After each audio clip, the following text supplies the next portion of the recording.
ሌሊቱ ገና አልነጋም። ነገር ግን ከተማው ነቅቷል። ነጭ ልብስ በጨለማው ደምቋል። ሻማ ይበራል። ዝማሬ ከተለያየ አቅጣጫ ይሰማል። ይህ የመዝናኛ ቀን አይደለም። ይህ የመታደስ ጥሪ ነው።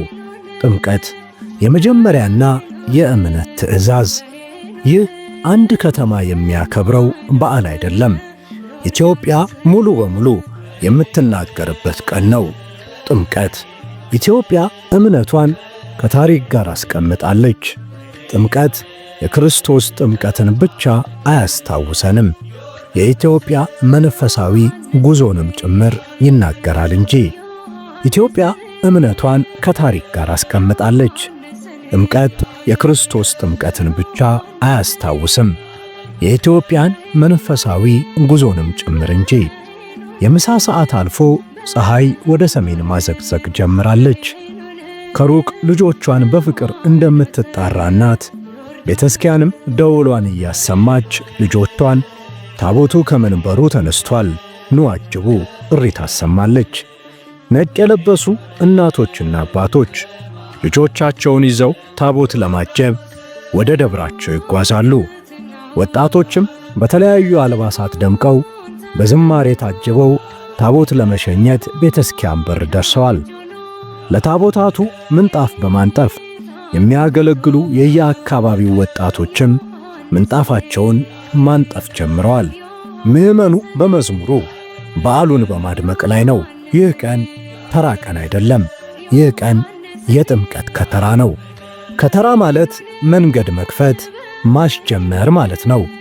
የጥምቀት ከተራ ጥምቀት ከመከበሩ አንድ ሌሊት በፊት የሚከናወን ታላቅ መንፈሳዊ ሥርዓት ነው። በከተራ ታቦት ሲወጣ ዝምታውም ክብር ይሆናል። እልልታው ይደምቃል። ከበሮ ይመታል። ጧፍ ይበራል። ዝማሬም ይሆናል። ክርስቶስ ተጠመቀ ይባላል። በዚህ ሰዓት ሰው ስሙን ይረሳል፣ ሥራውን ይረሳል፣ ጭንቀቱን ይረሳል። ትኩረቱ ሁሉ አንድ ነገር ላይ ብቻ ይቀራል፣ እምነቱ ላይ። ካህናት በክብር ታቦተ ሕጉን ተሸክመው ጉዞ ይጀምራሉ። ይህ የእግዚአብሔር ከሕዝቡ ጋር መሆንን የሚያመለክት ነው። ሕዝቡም በደመቀ አልባሳት ሆኖ ታቦቱን እስከ ማረፊያው ይከተላል፣ ይሸኛል።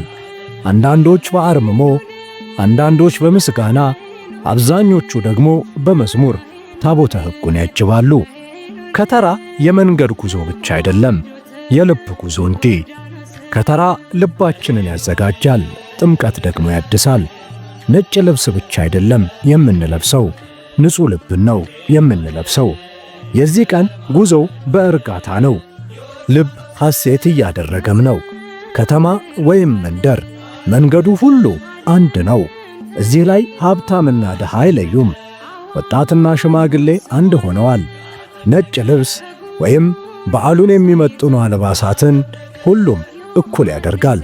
ይህ ሃይማኖት ብቻ አይደለም፣ ይህ መልእክት ነው። ሰው ከሰው ጋር እኩል እንደሆነ የምናይበት።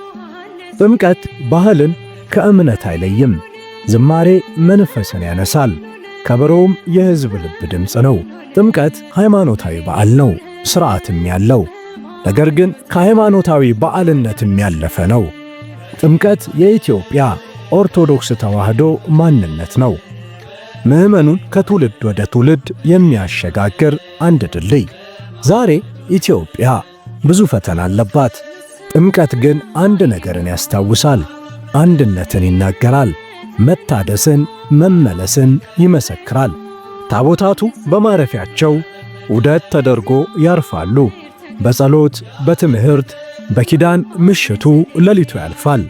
ጥምቀት ጉዞ ነው፣ ከውጭ ወደ ውስጥ፣ ከዕለታዊ ሕይወት ወደ መንፈሳዊ እውነት። ጨለማው አልተገፈፈም። ማለዳ ቅዳሴው ታቦታቱ ካረፉበት ሜዳ በረጅሙ ተነቆ ይሰማል። ቀዝቃዛው ነፋስ ሽው እያለ ይነፍሳል። መንገዶች በጸሎት ድምፅ ተሞልተው የበዙ ምዕመናንም ነጭ ልብሳቸውን ለብሰው እየዘመሩ ለቅዳሴ ይጓዛሉ። እንዳማረባቸው ወደ ውሃውም ይቀርባሉ።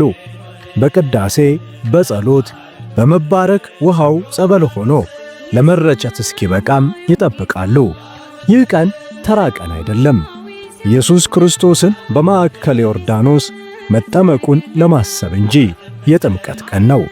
ጥምቀት የብርሃን ቀን ነው። ጥምቀት የመገለጫ ቀን ነው።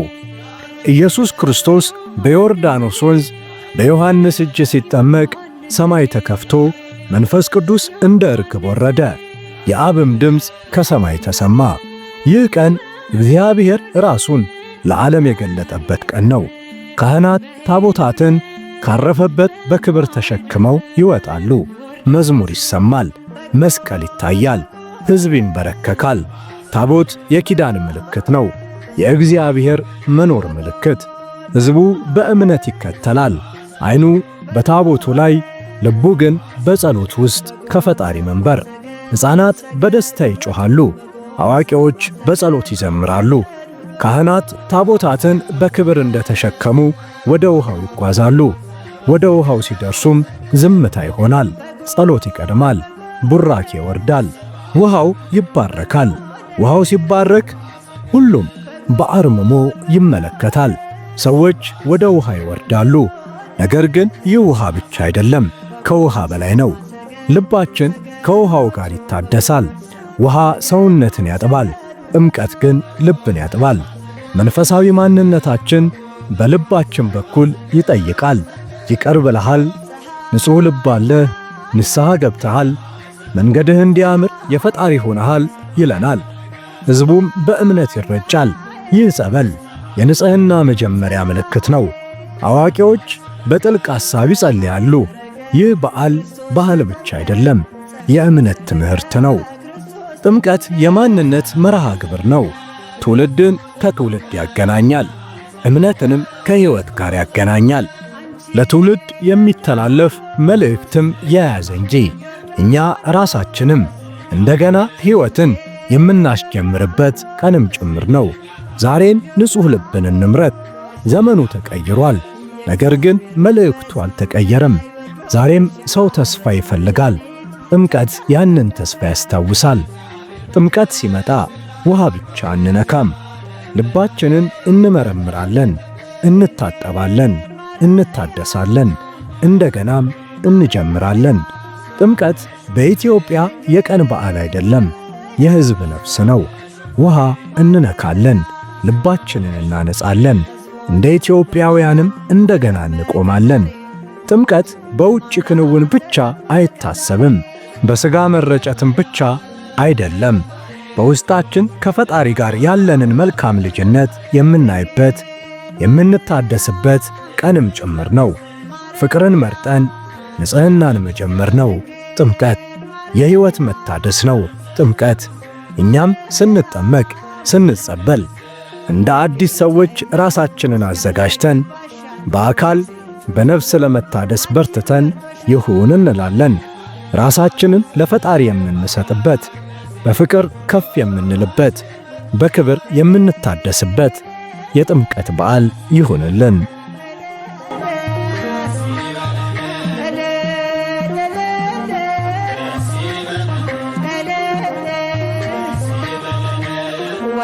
ተወልዶ ነፃ ወጣነ ዮሐንስ አጥምቆ ድል አገኘን።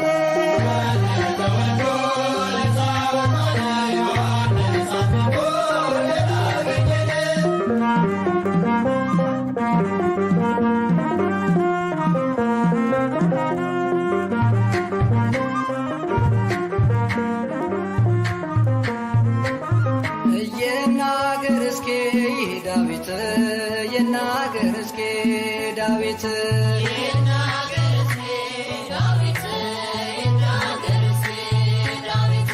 ይናገር እስኪ ዳዊት ይናገር እስኪ ዳዊት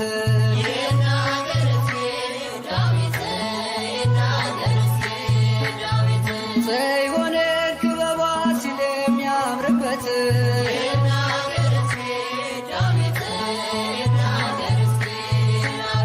ያኔ ስንሰደድ ከጥንት ርስታችን ሰይጣን አስፈርሞ ልጆቹ ሲያደርገን ዘርሽን ዘሩ አድርጎ ጌታን ያድነን ከሴቶች መካከል መረጠሻ ልጆችህ ነን